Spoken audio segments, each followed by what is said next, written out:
Olá, alunos do IGD, meu nome é Mabile Cristina e falaremos um pouco sobre alimentos. Antes de entrarmos nos tópicos da nossa aula, vamos entender o conceito jurídico de alimentos. São prestações destinadas àqueles que não podem suprir suas necessidades por meios próprios. Entendido isso, vamos ao nosso primeiro tópico da aula. Quem pode pedir e quem pode pagar alimentos? É preciso definir o pressuposto. A pessoa que irá pedir alimentos precisa ter vínculo com a pessoa que irá pagar os alimentos. Esse vínculo se dá por meio de parentesco, casamento e união estável. Existindo esse vínculo, será analisado o trinômio. É uma novidade, pois antigamente analisávamos um binômio, necessidade e possibilidade. Agora temos um trinômio.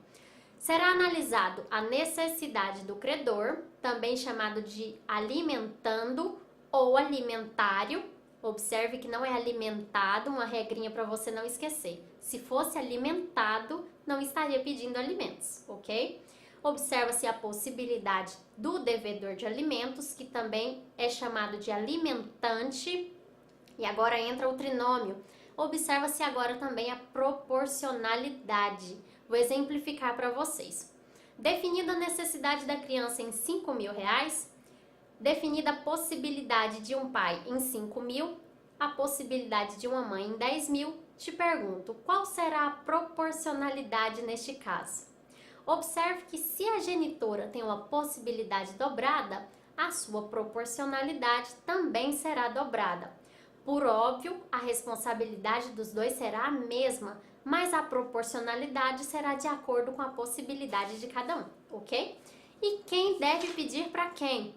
Filhos podem pedir alimentos para os pais, pais podem pedir alimentos para os filhos, netos podem pedir alimentos aos avós, avós podem pedir alimentos aos netos, a depender de casos específicos, irmãos podem pedir alimentos entre si, ex-cônjuges ou companheiros também podem pedir alimentos entre si.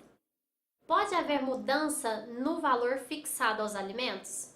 A resposta é sim. Se houver uma mudança na situação financeira de quem deve ou de quem recebe alimentos, o interessado poderá reclamar ao juiz, a depender da situação e da circunstância, reclamar por uma exoneração, por uma redução ou por uma majoração do encargo. Por exemplo, se a pessoa que paga os alimentos sofrer uma mudança na sua situação financeira e ter um seu salário diminuído, ele é o interessado no caso que poderá reclamar ao juiz por uma redução no encargo, ok? Vamos para algumas classificações dos alimentos. Primeiro, quanto à sua fonte, origem. Os alimentos podem ser legais, estabelecidos em lei, por meio de parentesco, casamento ou união estável. Os alimentos podem ser convencionais, fixados por força de contrato ou testamento e decorre por vontade privativa de seu instituidor, e podem ser ainda indenizatórios, devidos em virtude de um ato ilícito, como por exemplo um homicídio.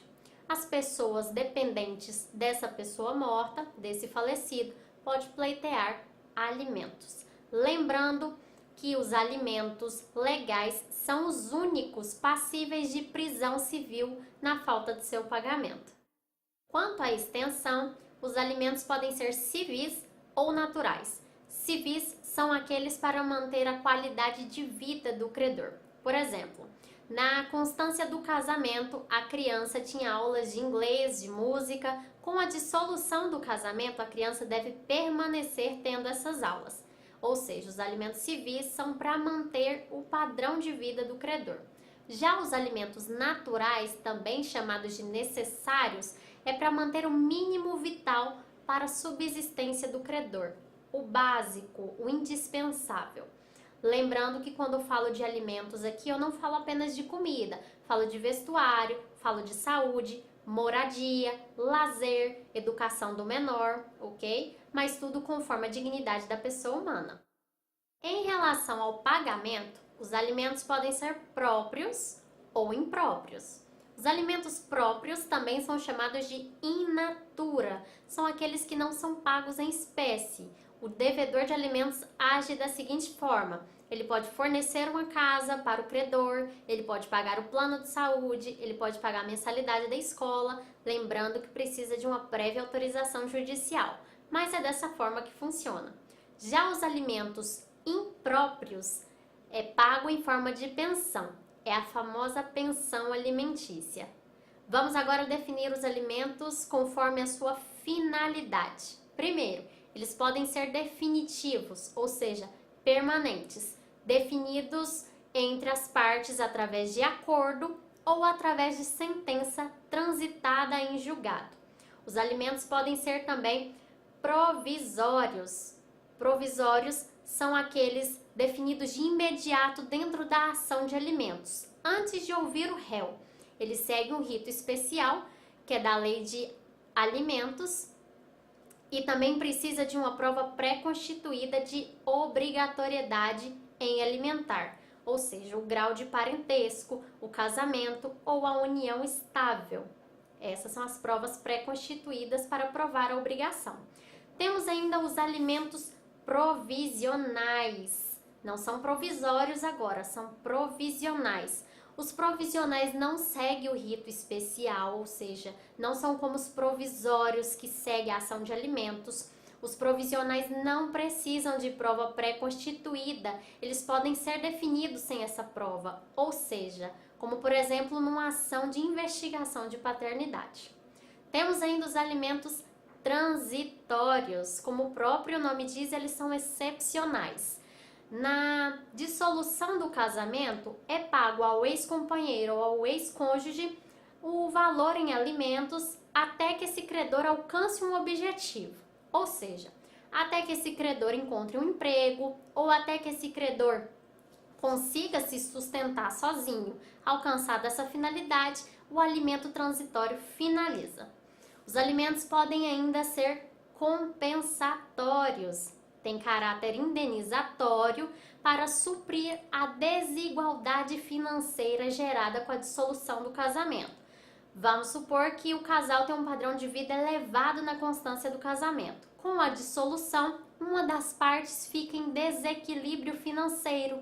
A pensão compensatória, os alimentos compensatórios vêm para suprir esse desequilíbrio e igualar as partes.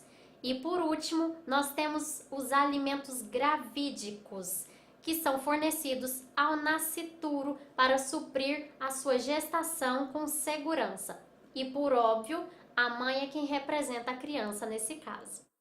Bom pessoal, chega de classificações, vamos partir para o finzinho da nossa aula. E baseado no que vimos até agora, eu vou trazer um caso hipotético para analisarmos. Temos aqui duas crianças e um pai em comum. Essas crianças entram com uma ação de alimentos contra esse pai. Te pergunto, ambas receberão o mesmo valor em pensão alimentícia? A resposta é não. Eu sei que de plano muitos já pensam no princípio da igualdade. Ah, mas todos são filhos, os dois são filhos, é do mesmo pai, tem que receber igual. Mas não. Lembram do trinômio que nós comentamos agora há pouco? De observar a necessidade e a possibilidade?